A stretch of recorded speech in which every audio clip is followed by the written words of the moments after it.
Maroc. I'm Stephanie Roman-Borda of MRA Mobilizing for Rights Associates. I'm Saida Kouzi. We've been working with the Advocates for Human Rights for over 15 years now. My name is Ajiri, and I am a human rights lawyer and researcher from Kazakhstan. And I'm just back from Bulgaria, where we had a beautiful workshop with the advocates. Good evening from Sioux Falls, South Dakota. We at South Dakota Voices for Peace provide free immigration legal services. Добър вечер, добре дошли.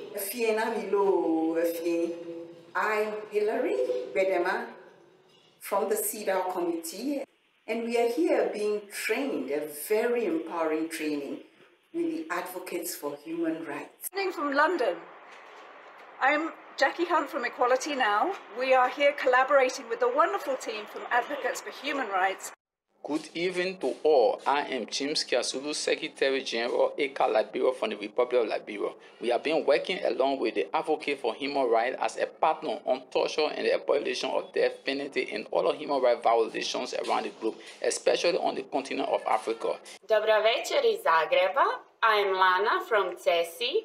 We are here being trained by the Advocates for Human Rights on women, human rights, and gender equality. Good evening from Washington, D.C. My name is Natalie and I'm with Reprieve. We work with the Advocates for Human Rights on abolishing the death penalty in Malawi and advocating for people on death row. Hello, Medubelo. My name is Paul Amla. I am also a member of the Togolese diaspora in Minnesota. The Advocate of Human Rights have been working hand in hand with our community for over decades. Karma with Naomi Project. And I'm Jordan. We work with the Advocates for Human Rights to end labor trafficking in South Dakota. Habari za jioni kutoka Tanzania. My name is Raymond Paul Kanegene, working with Legal and the Human Rights Center, LHRC. We have enjoyed to work with Advocates for Human Rights as they build capacity on how to engage with human rights mechanisms in initiative to abolish death penalty. I'm Rosanna Bazzi. From the Center for Legal Initiative in an NGO based in Tirana. Shams Khair, Azerbaijan'dan. I'm an independent lawyer from Azerbaijan. I'm working on women human rights. Good evening from sunny California. I work with Syrians for Truth and Justice, and we worked with the Advocates for Human Rights on the Universal Periodic Review for the Syrian Arab Republic. I'm Anna. I work for Partnership for Human Rights in Georgia. We are here being trained by the Advocates for Human Rights on women's rights issues. Namaste, good evening. It's me, Anupal from Sanku Pagari Community School. Thank you for Advocates for Human Rights for working with us and all those supporting hands who supports the children from Sanku. Good evening. I'm a member of the Board of Directors of the Advocates. I am on the Texas border this week working on asylum cases. Every story is a stark reminder of how important the work is that the Advocates is doing, both in direct services for migrants, in advocacy for women's rights, and in global advocacy for human rights. The work and the need is critical. Добрый вечер. Привет из Нью-Йорка и из Москвы, потому что я все-таки продолжаю работать в Московском комьюнити-центре и представлять интересы Московского комьюнити-центра. We are working with Advocates for Human Rights many years, and I'm happy to have this partner. From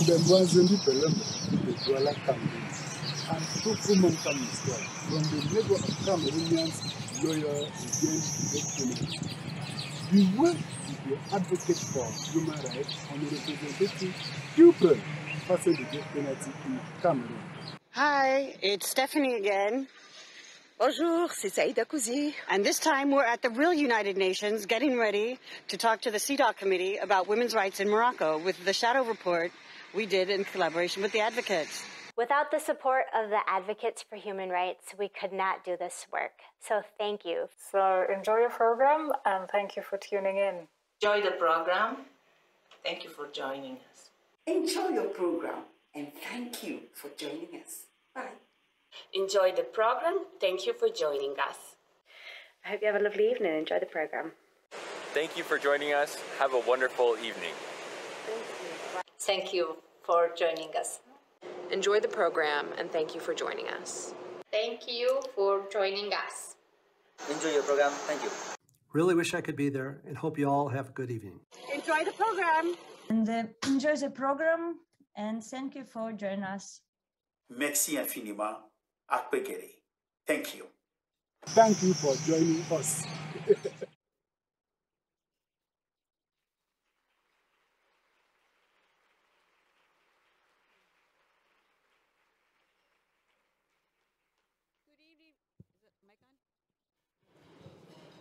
Is the mic fine? Good evening, and welcome to the 2022 Human Rights Awards dinner.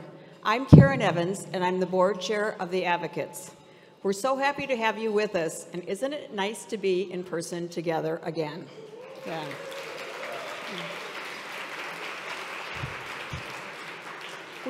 We recognize that there are many threats to human rights around the world. I am very happy to report that we are stronger than ever and more resolute in our determination to address those issues head-on. Tonight we will be celebrating the work of volunteers who are the lifeblood of our organization. We are honoring several people who stand out in a field of extraordinary people. Many of those extraordinary people are here with us tonight. I would like to recognize some of those people, so I'm going to ask the staff to stand first and remain standing, and no applause until everybody's standing. So would the staff please stand? Okay. And then I would like my wonderful fellow board members to stand, please. And if there are any previous people who were previously on staff at the Advocates or previous board members, if you would stand, that would be wonderful.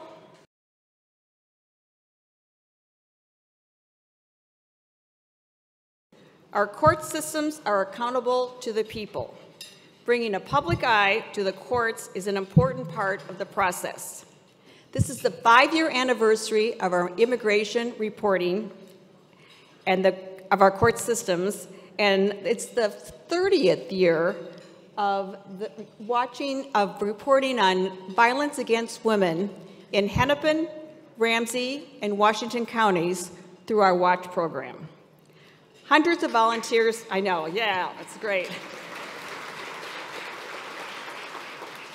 Hundreds of volunteers have participated in both programs.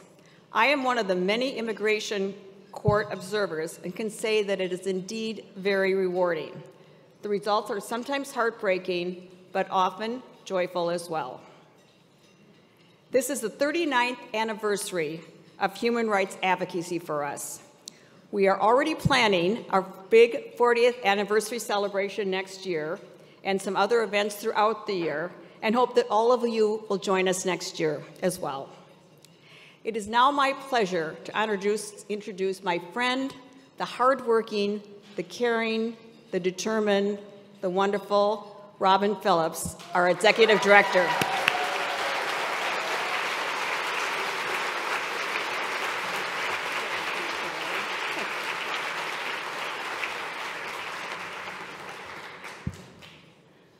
Good evening, and welcome to our Human Rights Awards dinner. It's been 3 years since I've been able to say that, and it's really hard to overstate how excited we are to be back together again. Thank you.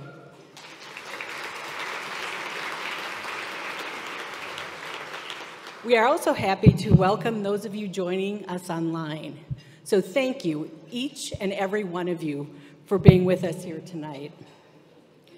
Over the years, this gathering of our community has been a celebration of our shared values. It reaffirms our commitment to justice and to a world where every person lives with dignity and equality. We have seen the struggles of the nonprofit community up close. You have always been a big morale boost for our staff and for me.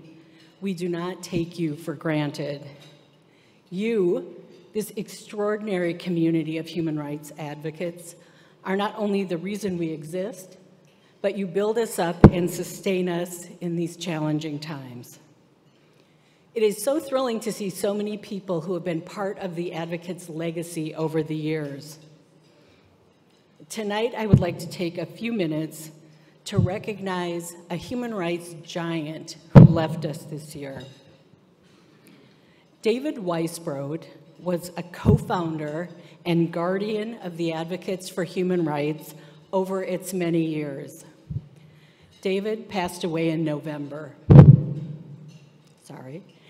He leaves a tremendous legacy of human rights activists who were his students and some working in organizations like the Advocates for Human Rights that David helped to start. For us, David provided vision early on in the history of the organization, and later he provided stability and guidance to get us through some difficult bumps in the road. I am personally very grateful to David for all the times he showed up and he made the load manageable. And so tonight, in David's honor, we will celebrate the many reasons we are hopeful that human rights and the rule of law will prevail in the United States and around the world. Our law firm partners are doing more than ever. Because of you, we have been able to rise to the challenge of providing legal support to Afghan refugees who were brought to this country last year without permanent status. Thanks to so many of you who have stepped up and volunteered to take an asylum case. And to all of you thinking about taking a case and wondering if it will make a difference, I can assure you that it will. We have seen our efforts with our international partners in the World Coalition Against the Death Penalty result in abolition of the death penalty in several countries, including Sierra Leone, Papua New Guinea, and the Central African Republic. Just last month,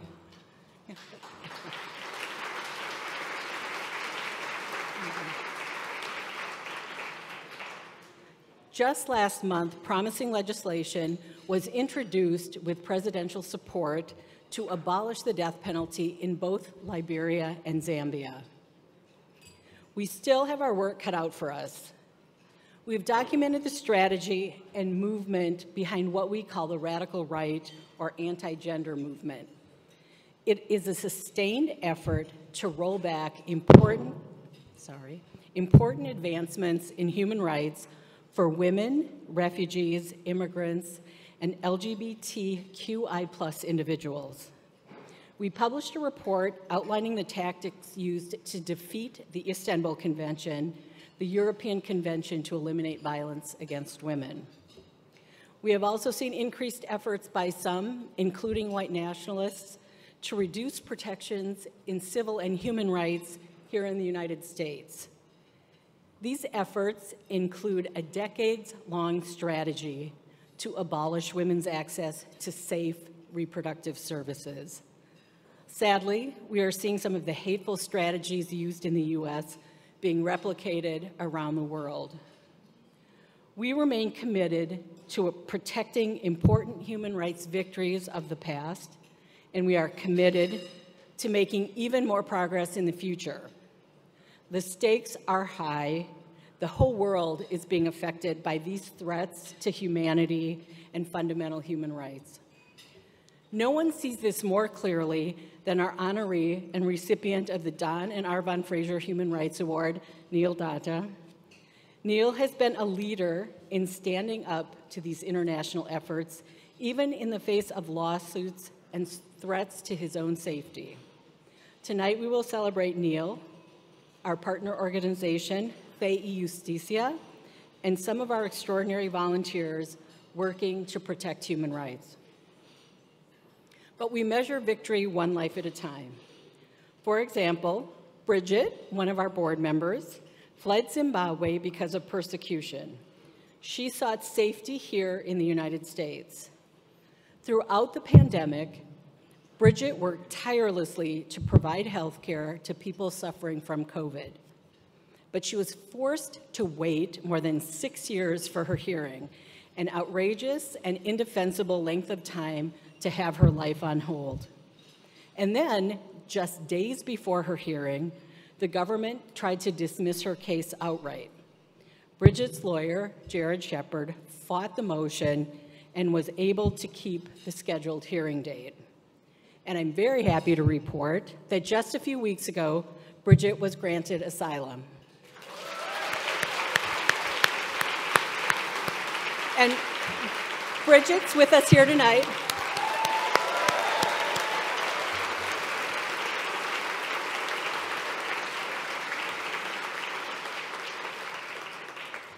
And you'll hear from Bridget. You will hear from Bridget later. She'll close out our program. So, in addition to providing essential services here in the United States, many of our clients are also making a difference in their home countries by providing firsthand information to the United Nations. In the past 4 years, more than 70 current and former clients shared personal experiences of human rights abuses.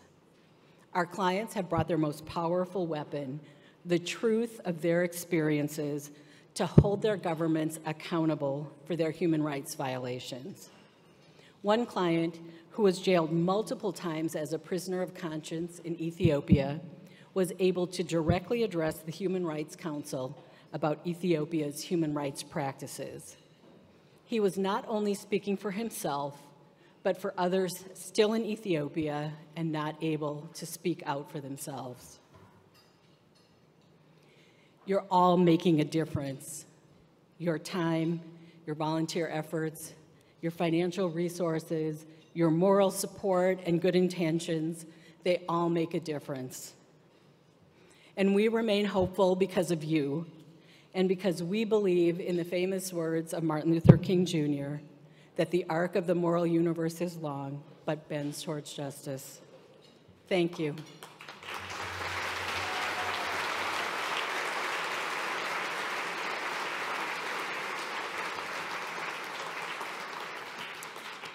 And now it's time to celebrate our partners and volunteers.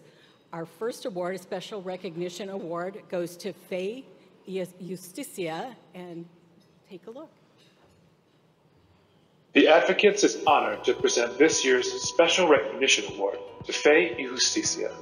Fe Justicia is an immigrant-led organization that strives to bring justice and provide kindness and compassion to the central Minnesotan community. They have been an important partner in our efforts to provide legal services to rural asylum seekers.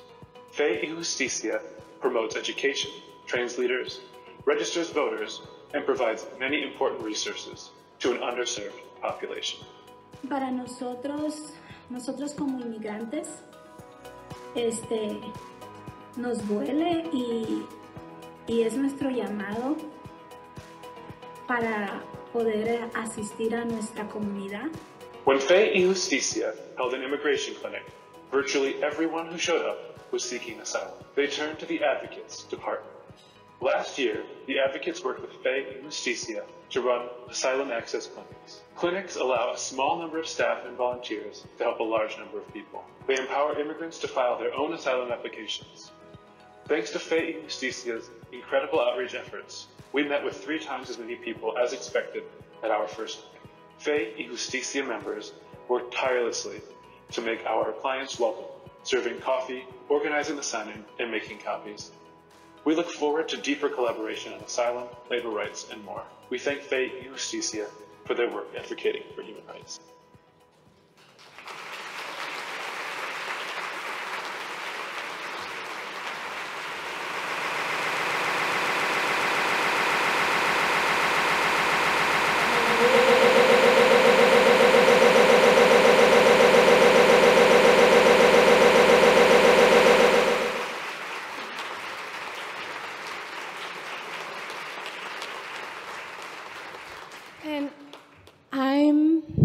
We feel blessed to have advocacy for human rights in our town. The people that I know, that we know, they have a big heart and they treat our community very well. So I am so happy to receive this because I know we need them over there in St. Cloud. Thank you.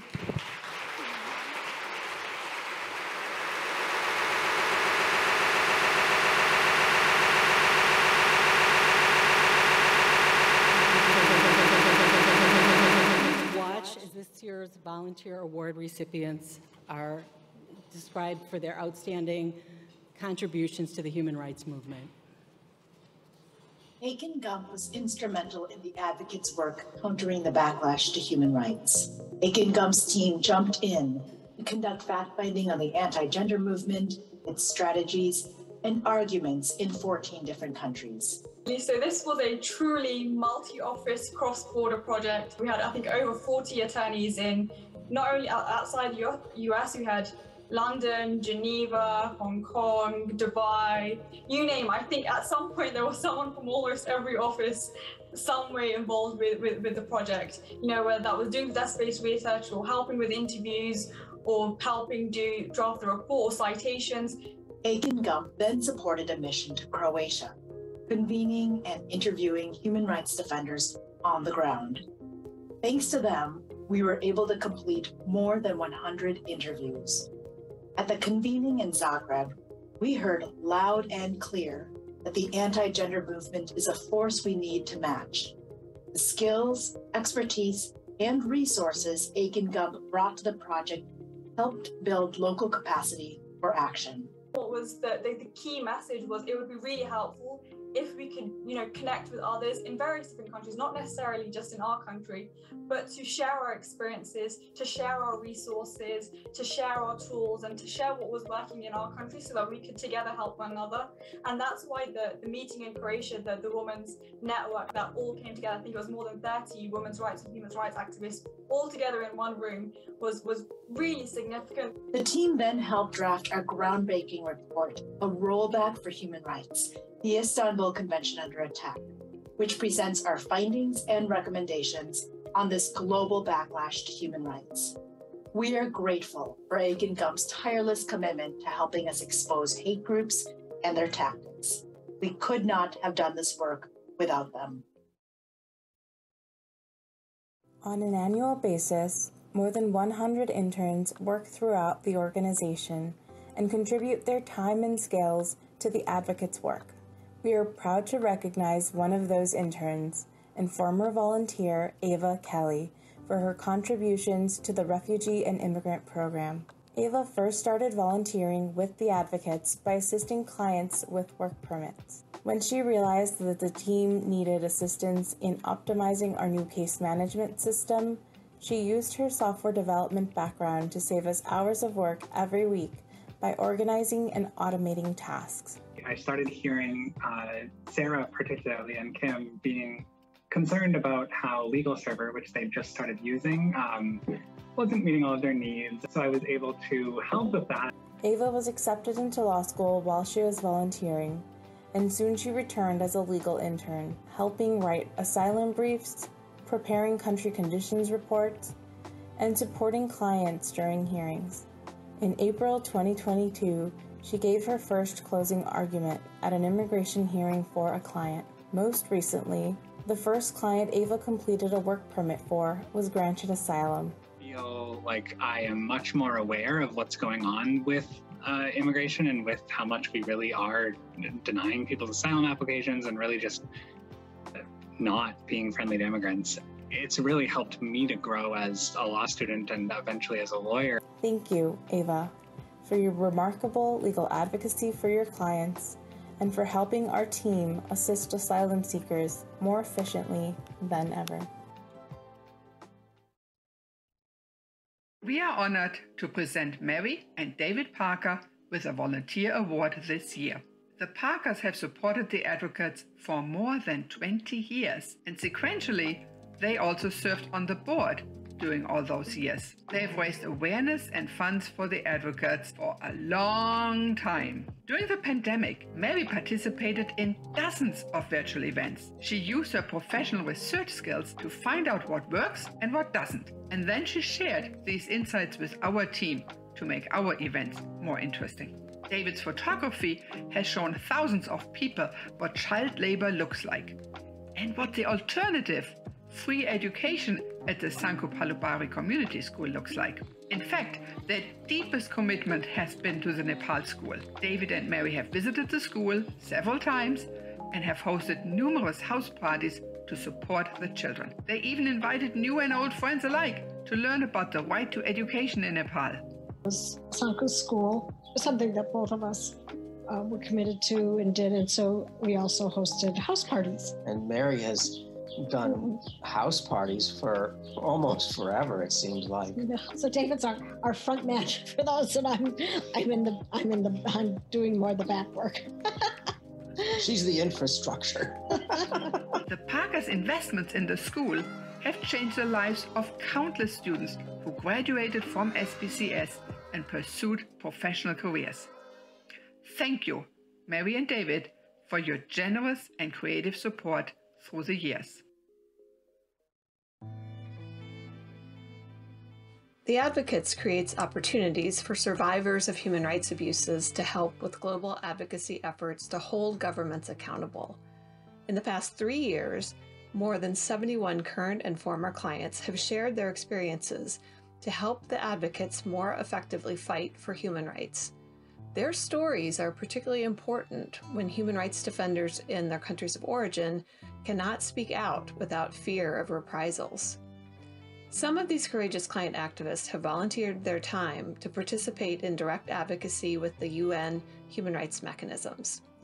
The Advocates for Human Rights, along partner organization United Oromo Voices, would like to thank the Special Rapporteur for his report on minority issues. With our International Justice Program team, they have conducted fact-finding and research. They've helped draft written reports, participated in briefings with UN human rights experts, and spoken at several of the Advocates events. When I moved to the United States and found out the Advocates for Human Rights during my asylum applications, I found that Advocates was doing work related to almost what I was doing back home.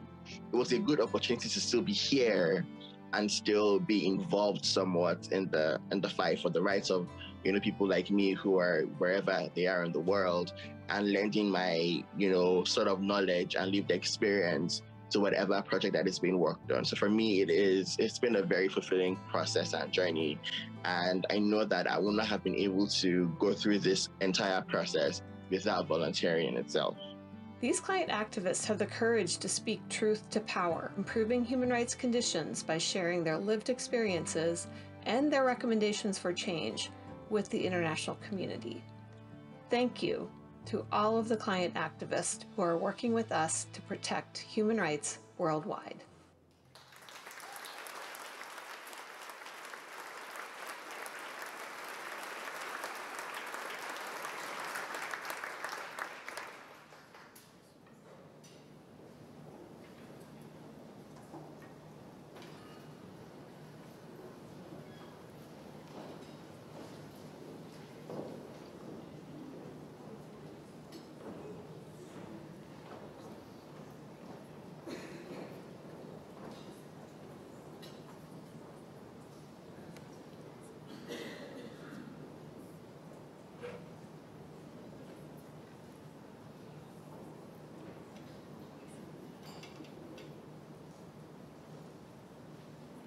So please join me in congratulating this year's Volunteer Award recipient.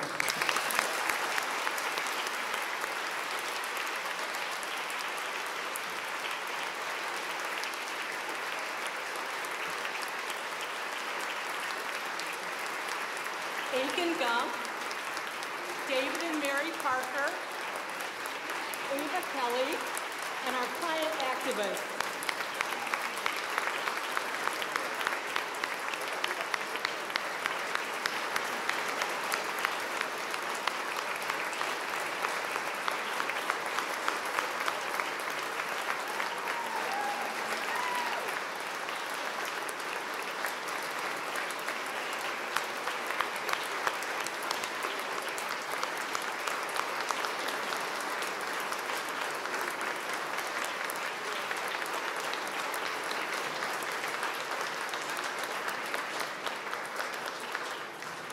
Thank you.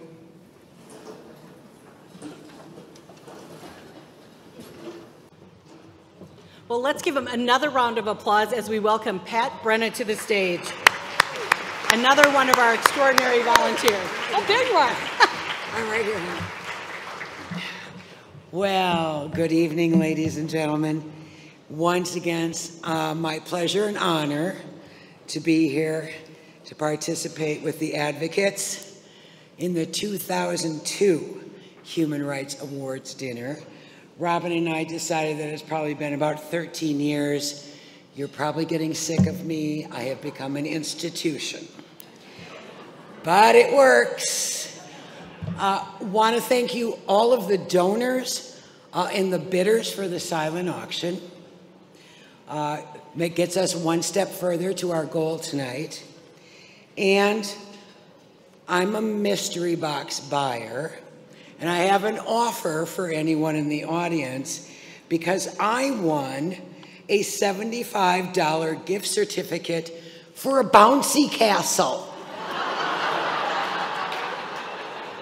So if anybody wants to trade, because the thought of me in a bouncy castle, get that image out of your mind right now. If anybody wants to trade, see me after. Those of you who have been here before know what my job is. And my job is to encourage you and cajole and strong-arm you to help raise $100,000 tonight to protect and promote human rights, not only in Minnesota and the US, but around the world. And it seems like for the last 12 years since I've been doing this, every single year I say, if ever there was a year, this is the year. And so I say it again. If ever there was a year, this is the year. This year, we have a special challenge. There's about 500 people in the room, and if 350 people make a donation, we will be able to unlock an extra $5,000 for human rights. So before we join the challenge, let's learn a bit about where those donations are going to go. Good evening. My name is Kevin Zhao. Like many of you, I volunteered with the Advocates for many years, and now I'm a board member. Earlier tonight, you heard how our partners are facing systematic and coordinated attacks on human rights. These attacks are well-funded and sophisticated. We need coalitions to fight back. This takes resources. $10,000 helps protect women from violence, defend LGBTIQ+ rights, and strengthen democracy. Hello, my name is Bindi Swami, and I am also a longtime volunteer and member of the board. I am moved by the client activists who share their stories at the UN. The Advocates is unique in helping individual asylum seekers find safety, as well as empowering them to change the conditions that force them to flee. Together, we hold governments accountable for human rights violations. Your gift of $5,000 makes this collaboration possible. I have represented many asylum seekers over the years. They've been through so much, and their resilience amazes me. But the demand for legal help has skyrocketed this year, as thousands of Afghan evacuees, unaccompanied children, and now Ukrainian refugees have arrived here seeking asylum. Your gift of $2,500 trains more pro bono lawyers and supports free legal clinics like the ones we hold with Faith and Justice. This year, we are celebrating major milestones of our 2 court observation projects, 30 years of watch and 5 years of immigration court observation. As a lawyer, I admire the Advocates' efforts to hold the justice system accountable by bringing the public into the courtroom. Your gift of $1,000 trains volunteers to help us create a more just justice system. We just saw some of David Parker's powerful photos from the Sangkhu Palabare Community School in Nepal. $300 provides education, meals, and extracurricular activities for one student for an entire year and changes the life of the student forever. Every donation supports the Advocates' initiative to promote and protect human rights. Please consider what you can do to change the world for good.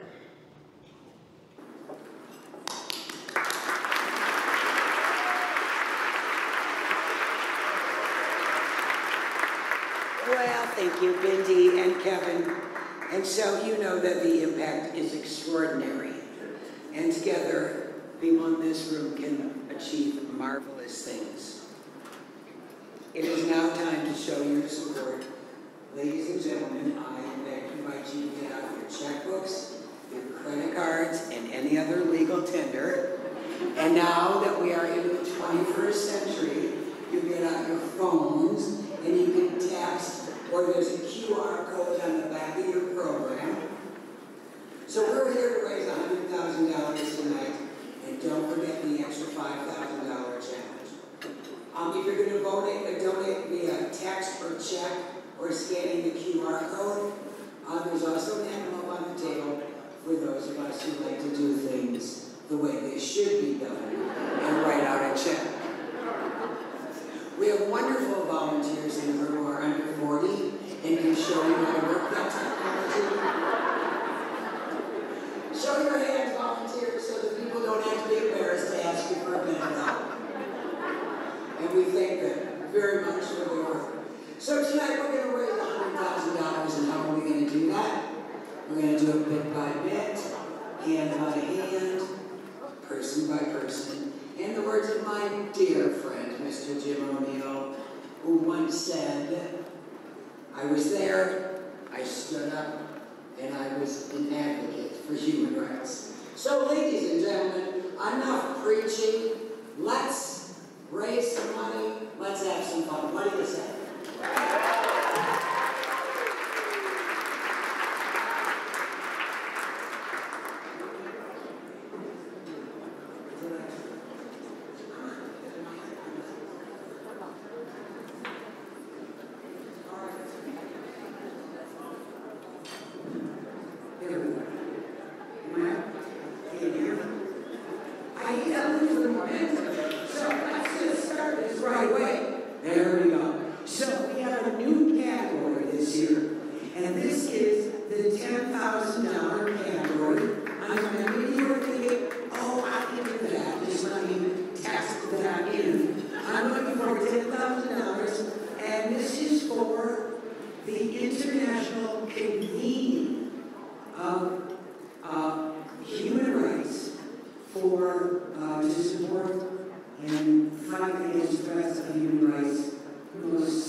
So I'm wondering how many brave souls, this is how it works, you know how it goes. You raise your hand, I don't make a big deal about it, I'm not going to sit on your lap, just give me $10,000 and I will be done. If there's anybody in the room who wants to give us $10,000 to convene to advance human rights, raise your hand now and make yourself known.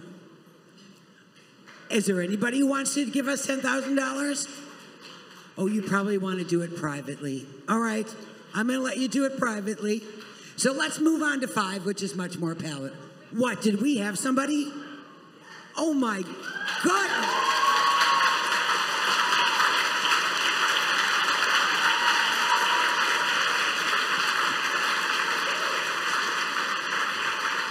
How about that? Whoa. All right, we're 10% there. Thank you so much, sir. So now I'm looking at $5,000, and here is a good one, and we love this one. $5,000 brings activists to the UN to advocate and for change in their countries of origin. And we're, yeah. Are you, oh, get out of town. Stop. Stop the presses. All right. This is why I have people. Where am I going? This person? This person? You're going to give us 10. Oh, she's the first one in for 5, ladies and gentlemen. Who else? Thank you, dear. Who else is going to give us 5? Raise your hands. Let's see them. There's another one. Thank you very much. Keep clapping. Oh, thank you so much, my dear. Keep clapping, keep raising, keep raising. Who else is coming in for 5? We're going to send somebody to the UN here. Wow. All right. Now this one is near to dear to everybody's hearts. This is the $2,500.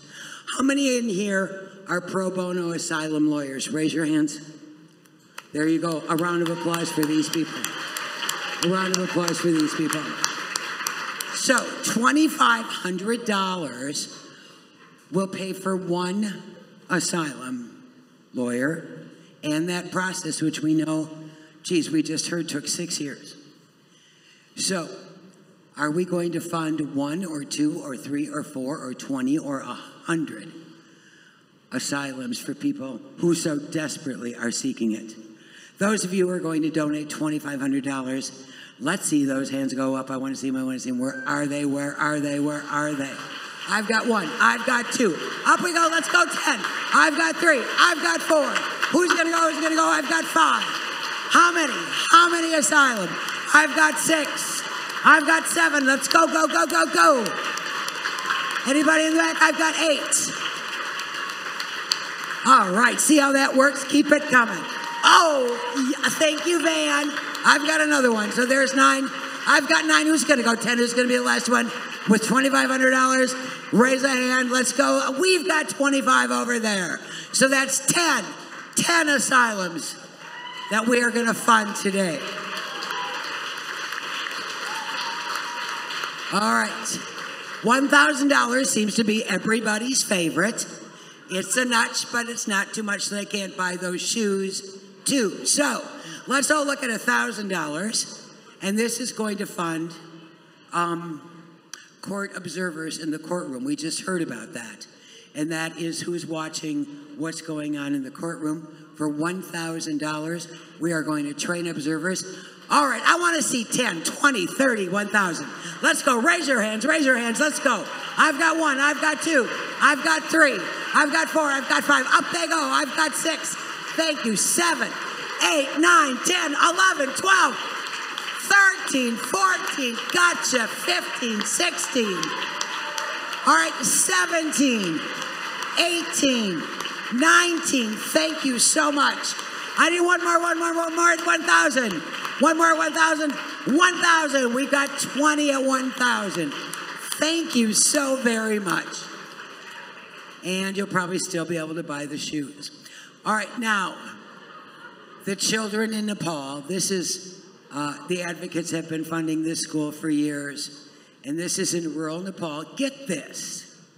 If you think about a $300 donation, a $300 donation supports the education, the food, and the activities for a child in Nepal, not for a week, not for a month, but for an entire year. For most of us, that is our Starbucks budget. So ladies and gentlemen, let's see how many children we can fund at $300 tonight. Who's going to be first at 3? Who's going to go 3? Who's going to go 3? I've got 1, 2, 3, 4, 5, 6, 7.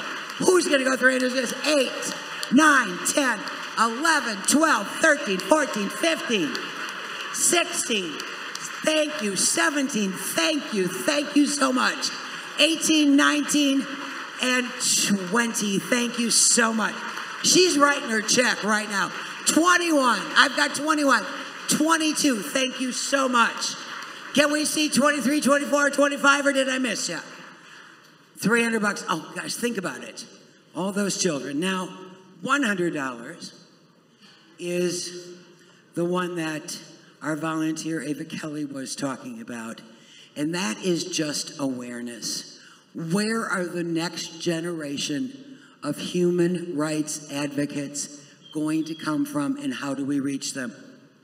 We reach them through promotion and communication, but most importantly, they probably hear a human rights activist talk about it, speak about it. $100, ladies and gentlemen, funds one speech for one speaker of the advocates to go into the schools and talk about what happens here and recruit the next generation of advocates. So can we get 20, 25, $100 donations Could you raise your hand and say, I'll give $100? I've got one. I've got 2, 3, 4, 5, 6, 7, 8, 9, 10, 11, 12, 13, 14, 15, 16, 17, 18, 19. Thank you so much. And one more, we've got 20. All right, applaud that, ladies and gentlemen.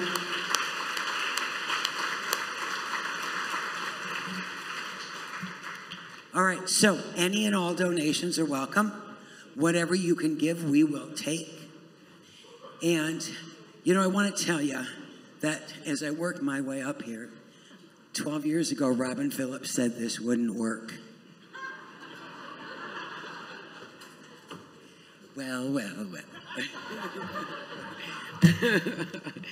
All right, ladies and gentlemen, you know what? I think we did it. Oh, Michelle, our resident accountant, has just told us that, in fact, we do have 350 people who have donated, so we've got another $5,000.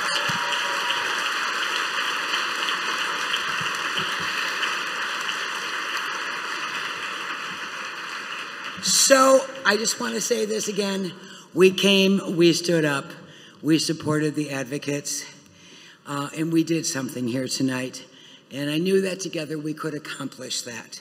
So, friends of the advocates, we thank you, don't we, Robin? We thank you for your participation, your generosity, and your unwavering support. Thank you very much.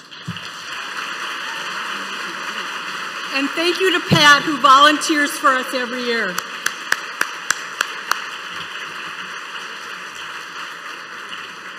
It is my view that the human rights idea has to become the central organizing principle for the planet. That the world community can only survive and work together with that as the centerpiece. Good evening. I'm Tom Fraser, and I was one of the co-founders of the Advocates back in 1983, along with my father. My parents, Don and Arvon Fraser, ignited the Advocates for Human Rights from the very beginning. Arvon inspired women's human rights activists across the globe, encouraging generations of women to find their voices, make their lives better, and improve the world. She was fearless, bold, and blunt, and did not bend to those who tolerated violence against women as part of their culture. Don, on the other hand, was a quiet but determined champion for human rights. From fair housing to early childhood education, human rights issues defined his career in public office. While in Congress, Don held hearings on human rights violations by U.S. allies and drafted legislation requiring annual State Department reports on human rights conditions in countries receiving U.S. aid. As one of the Advocates' founders, Don's vision was to leverage volunteer resources to promote and protect human rights in Minnesota and around the world. In their honor, the Advocates presents the Don and Arvon Fraser Human Rights Award to individuals or organizations who exemplify the principles Don and Arvon stood for throughout their more than 90 years: steadfast commitment, hard work, and an unfailing belief that human rights should be a bedrock principle for all people.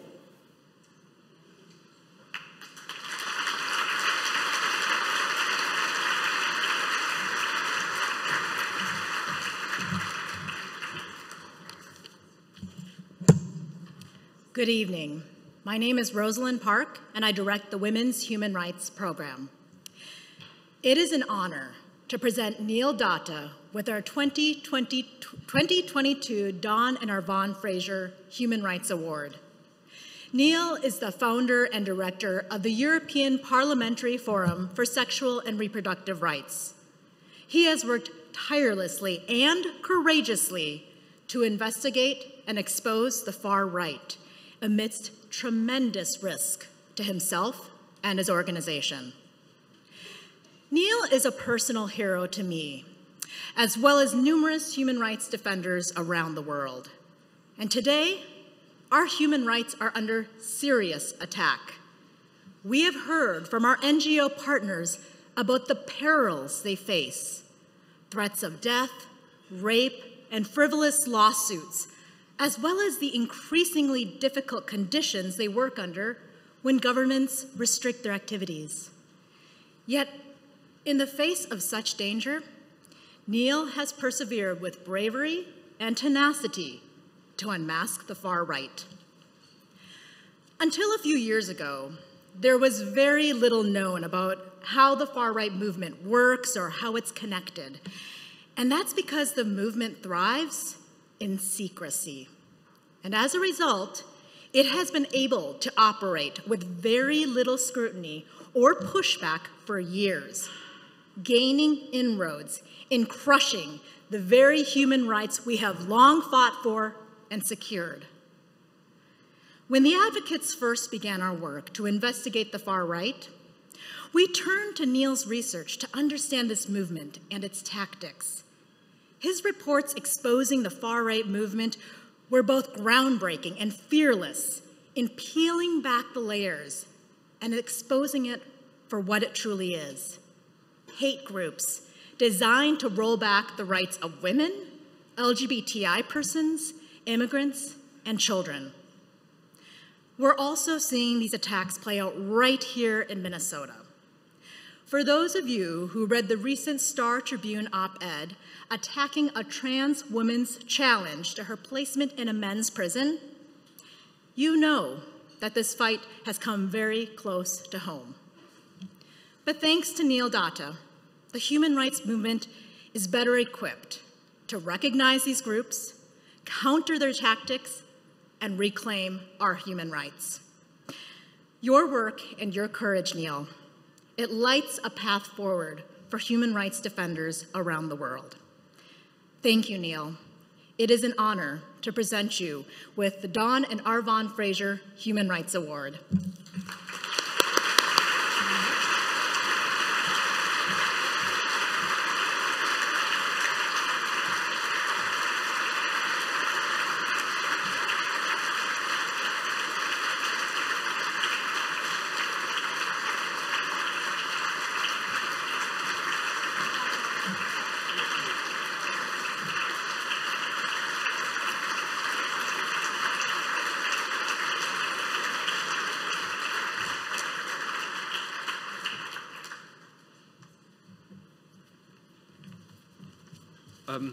Well, thank you, Rose. I think I have to start by saying how genuinely humbled I am by this award.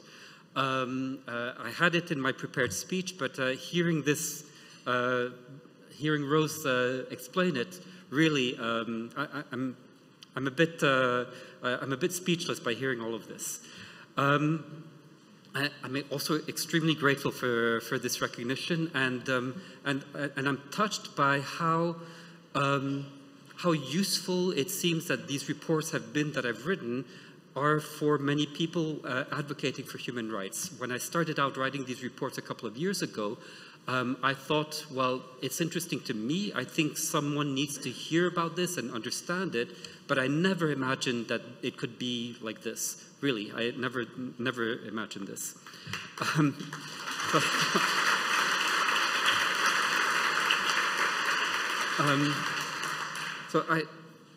As with any award, I'd just like to first thank some people who helped me in this journey, because I mean, uncovering the different anti-gender far-right actors.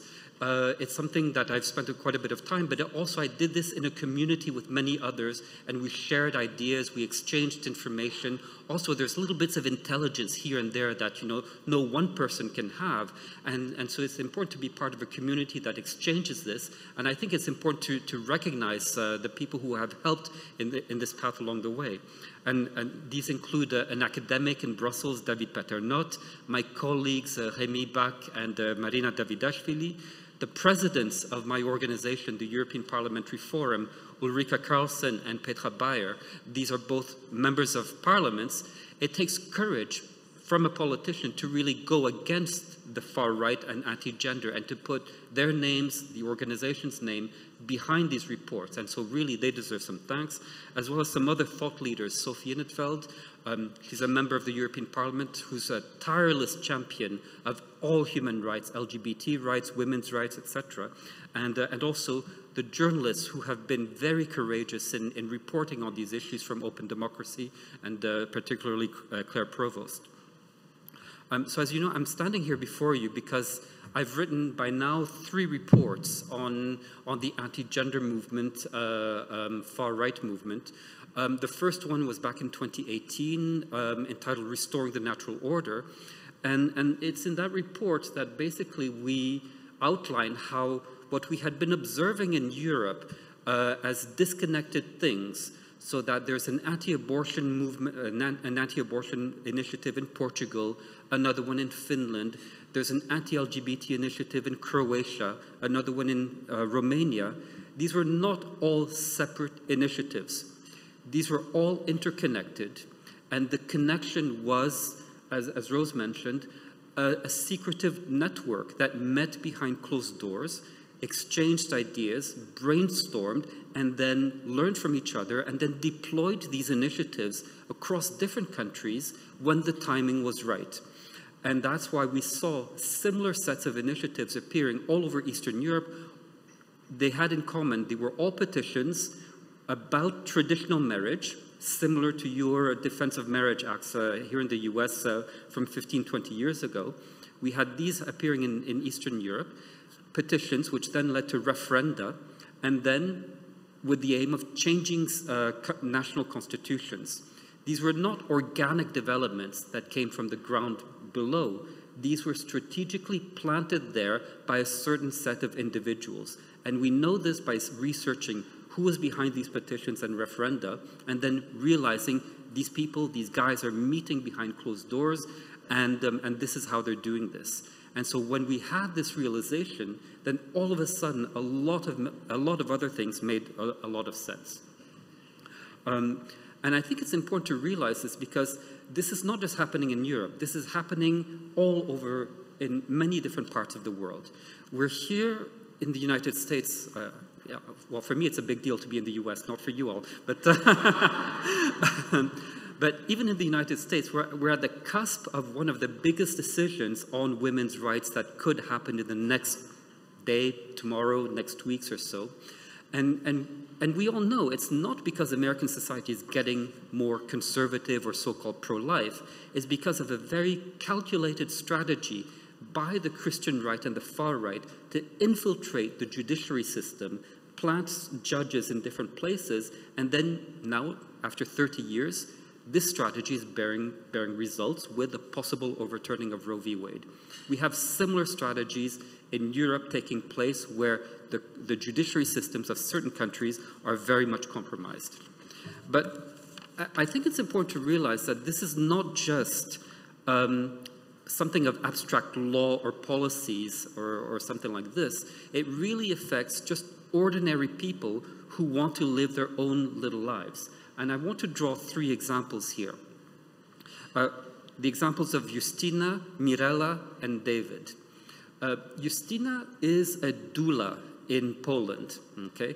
She also is a human rights activist. Like many women, especially in the field of reproductive health, she has had to become a human rights activist since October 2020, when the Constitutional Tribunal, a very biased body, even more than your current Supreme Court with the 3 Trump appointees, even more biased than that, interpreted the country's constitution even more restrictively, banning abortion for fetal anomaly. Okay, so there's a virtual ban in the country. Justina was confronted with a case where a woman came to her, a victim of domestic violence, but also pregnant, and wanted to terminate the pregnancy. But she didn't have enough resources to travel to Germany or the Czech Republic or another country. And so Justina gave her abortion pills. Under the new legal framework in Poland, Justina's act is illegal. And she's now facing prosecution. Her trial will be only in July now. And if she's found guilty, and there's a good chance of this happening, she may face 3 years in prison. So I think that's one example of the type of cases that we're dealing with in Europe now. And I fear what may happen in this country should the Supreme Court decide a certain thing in the coming weeks. Another case is that of Mirela. She's a woman from Croatia. Croatia is a country where abortion is theoretically legal and should be accessible. Mirela was pregnant with a very much wanted pregnancy. But during a routine checkup with her gynecologist, she learned the devastating news that her fetus had a very severe anomaly, and the doctor advised termination, not just because the pregnancy could not come to term, but for Mirella's own health. As she was dealing with this personal tragedy that her family plans were not going to come to realization, she went to the public hospitals in the capital of Zagreb, and she was told there that they would not perform the termination because the hospital as such invoked conscientious objection for the whole establishment. And she found this in several different places. So that as she's dealing with her own personal tragedy, she has to face her own concerns about her own health. She has to confront the callousness of public health authorities who refuse to help her, even though she's legally entitled to this. In the end, she had to go to Slovenia, a neighboring country, to get the medical care she required. The third case I wanted to highlight of just normal people being impacted by the impact of these far-right anti-gender initiatives is a young man that I met myself in the town of Puławy, which is a small town about 2 hours outside of Warsaw in Poland.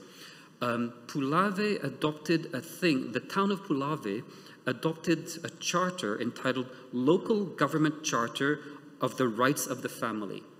So this sounds very nice, but behind this local government charter hides a very restrictive definition for the family. Basically, a family is only a heterosexual patriarchal family. No other type of family relationship is recognized.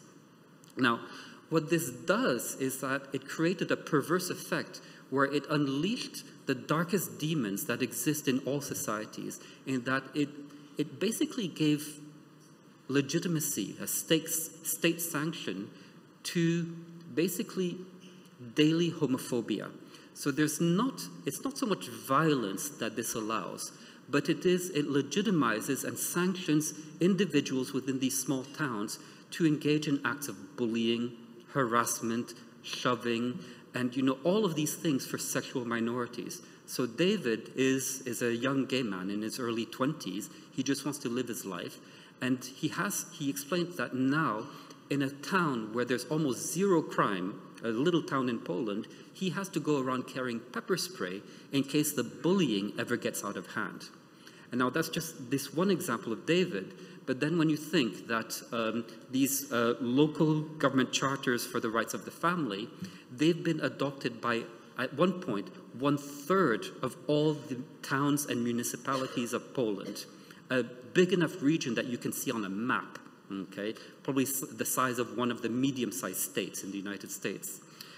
It got so bad that the LGBT activists and even the European Union condemned these charters, labeling them as LGBT-free zones. Okay, so imagine you're in a geographic area which is designated LGBT-free, and so this was a gross violation of human rights, and it's only thanks to pressure from the LGBT community, other human rights groups, and also public authorities from the European Union, when they told Poland, we're going to cut off your public funding unless you start revoking these charters, that by now there's a good number of them that have started revoking these charters. But just to give an example of how these laws and policies then translate into daily violations of human rights.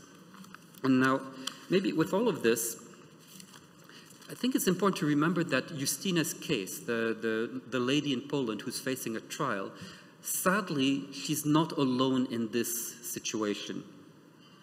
What we see now developing in Europe, I don't know what it's like here in the United States, but we see this definitely in Poland and in some other countries, is that when one stands up for human rights, then the human rights defenders are increasingly faced with lawsuits, these so-called strategic lawsuits against public participation, SLAPP suits, okay?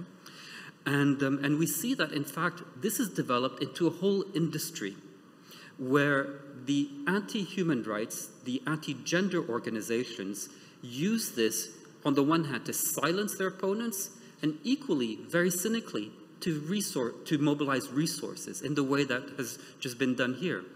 And the process is as follows, and this is what happened with me. First, they find a human rights defender, they say something that they don't like, they then announce on Twitter that they will sue them. Okay, so that's how you find out. And then the following week, then what happens is that you see that there's an email blast and a Twitter campaign fundraising to sue Neil Data or sue someone else for this or that. And so like this, they fundraise off of the lawsuit against you. And then even if you, intellectually, you know this is an intimidation tactic, it's a very effective one. And so you see that not only are they trying to silence you, but they're fundraising off of you at the same time. And these are not just isolated cases. I mean, myself, I went to Poland last year in October, and we had our own political event there to really mark the 1 year of the restricted abortion policies in Poland. And so we had an informal dinner between ourselves from outside Poland and the Polish organizers. About 30 of us at the dinner. We realized that there were at least 5 of us that were all being sued at the same time by the same organization. And just this past weekend, I was in Copenhagen with speaking at a panel with Marta Lempart. Marta Lempart is the leader of the Polish women's strike. So if any of you have seen images on CNN or I guess not on Fox News, but CNN, about the demonstrations of women activists in Poland and now activists for human rights. If any of you have seen those images of Warsaw, etc., Marta is a lady who organized those demonstrations. She's able to bring together hundreds of thousands of people to mobilize for human rights in Poland. Marta was telling me that just this past weekend, she now reached her 101st lawsuit against her. By different authorities, by private ultra-conservative NGOs, even and the government and different actors. And as I said, myself, I'm facing a lawsuit for this because of what I said in a hearing in front of the European Parliament about the situation in Poland. And so my court date is 16 February 2023. So I have that to look forward immediately after Valentine's Day. So. I think maybe one thing that these lawsuits illustrate is that I would suggest we're going beyond simply the culture wars around bodily autonomy. So we're familiar with those, especially here in the United States, you know what those are about.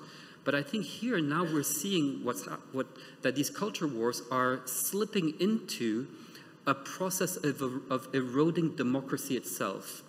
And that we see that the groups behind a number of these anti-gender far-right initiatives are also unstitching the foundations that we thought were sacrosanct for a functioning liberal democracy.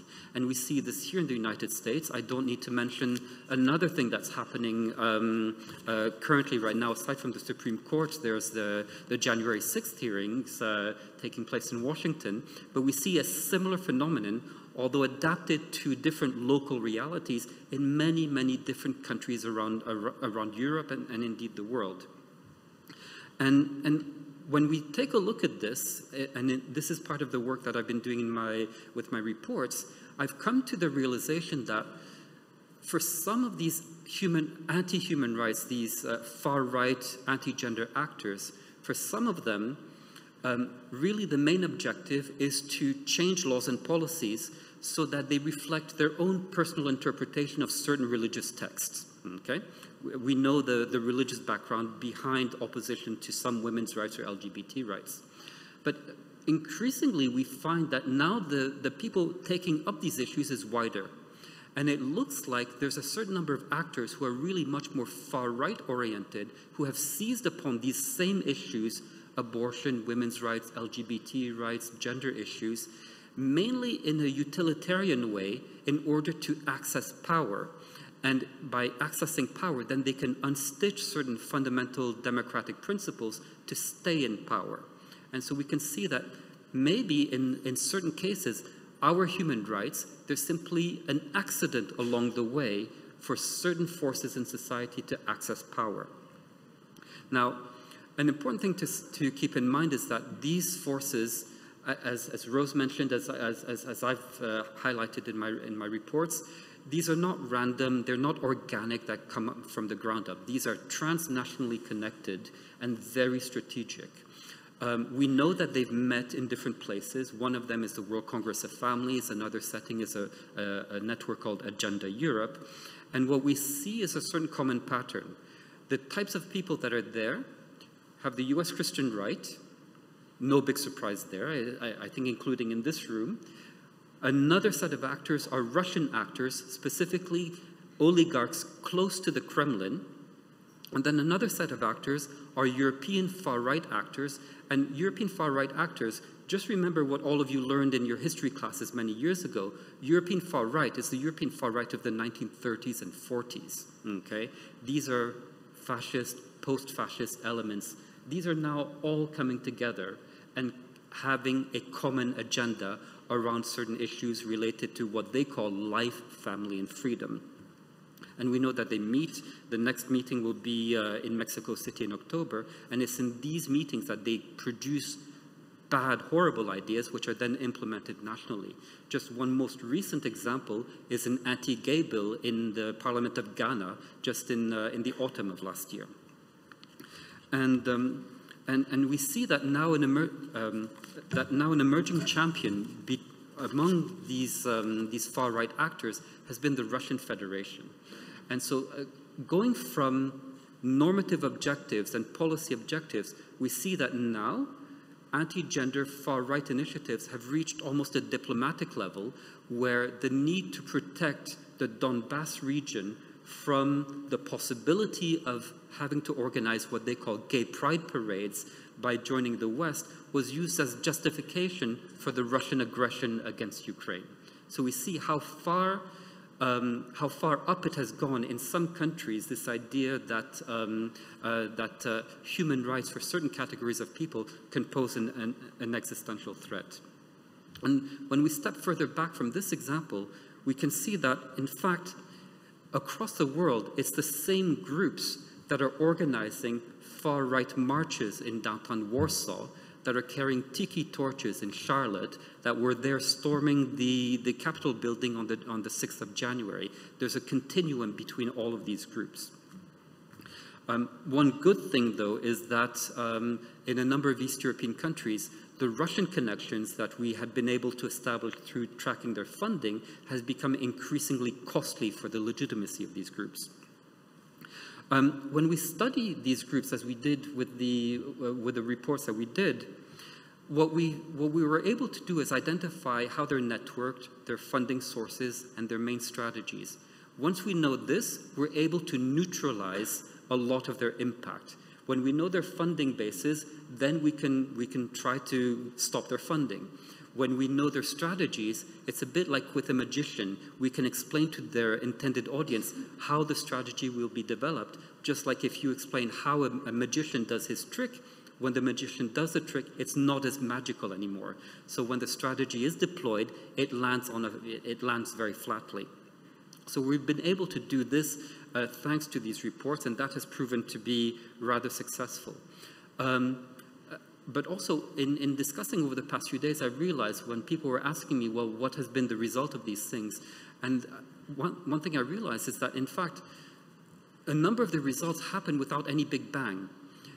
Some of the results that we've been able to register is that we've simply stopped horrible initiatives from going any further.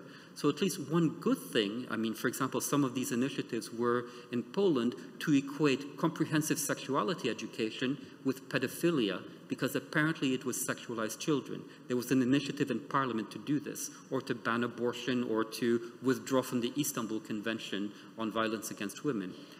A number of these measures are dead in their tracks now. So thanks to our work, the work of your partners, of many, many activists, including Marta Lempart I mentioned in Poland, these initiatives are now dead. So I think that's one victory that we can, or they're not, maybe not dead, but they're at least frozen. So that's one small victory that we can claim. Also, let's see, I'm nearing the end, okay. So So I think that's one good thing that we can think of. And maybe I just want to end with this here. When my table mate Sarah was asking me what gives you hope in in doing all of this work, because I mean I've just talked about some very bleak things, to be honest, and I'm not too sure it will go over that well on a festive dinner like this late in the evening. But what gives me hope? One is that I think by increasing the understanding of how our opponents are organized and networked, it makes them much more real and manageable. Now we have an identifiable adversary, and we can come up with more clever strategies to counter that. And it has been effective, as I've mentioned. But another thing that really gives me hope, and I was just realizing as I spent a lovely 3 days here in Minneapolis, is a gathering like this, where there's so much positive energy, so much talent, the unique way that the Advocates is able to really bring in so many volunteers and very talented volunteers to channel their goodwill towards helping out with this situation is really very hopeful. And I think it's an amazing model that you have here. And I think that provides me, and I hope all of you, with hope when we're confronted with these seemingly impossible challenges, to be able to find each other, to have a sense of community, to know that we're all trying to pitch in our own little bit to make a difference. I think that is very hopeful. And I think that's something that we have that we can build on. So I think maybe just to end here, I think we have a lot of work ahead of us. I think you in the US have a lot of work. We have also a lot of work in Europe and in other parts of the world. And maybe, given the current climate that we're facing now, it would be appropriate for a small quotation from Margaret Atwood, and I'll end here, which is, I won't say it in the original Latin, but it's a famous quote from her book, "Don't let the bastards grind you down." So, thank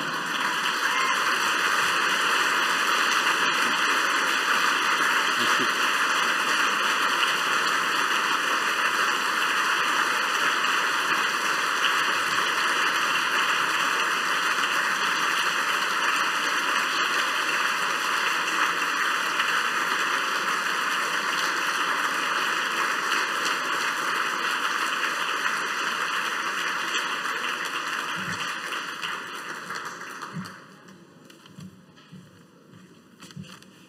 Good evening all. My name is Bridget Chigunwe, and I'm so happy that I was just granted asylum, as Robin just mentioned.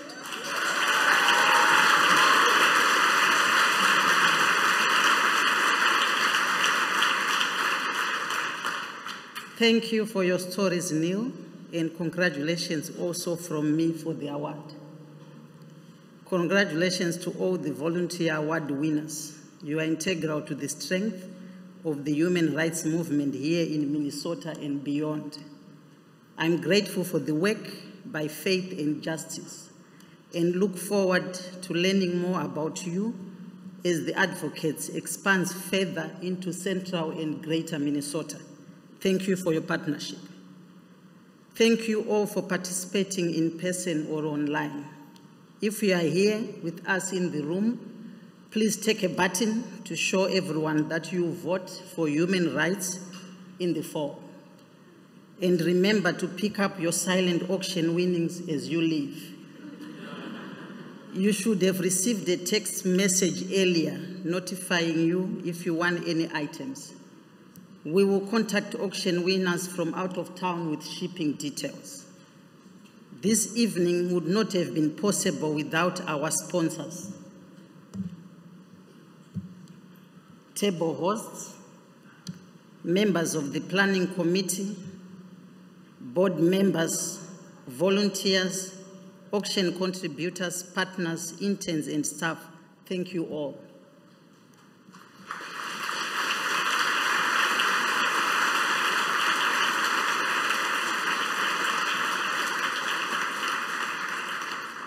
We are looking forward to seeing you at one of our 4 house parties. We will celebrate the anniversaries of our Watch and the Immigration Court Observer programs. Watch your email inbox and our website for details. Dessert is served outside. Please take advantage of the lovely evening to have a treat and connect with our amazing advocates family. Good night.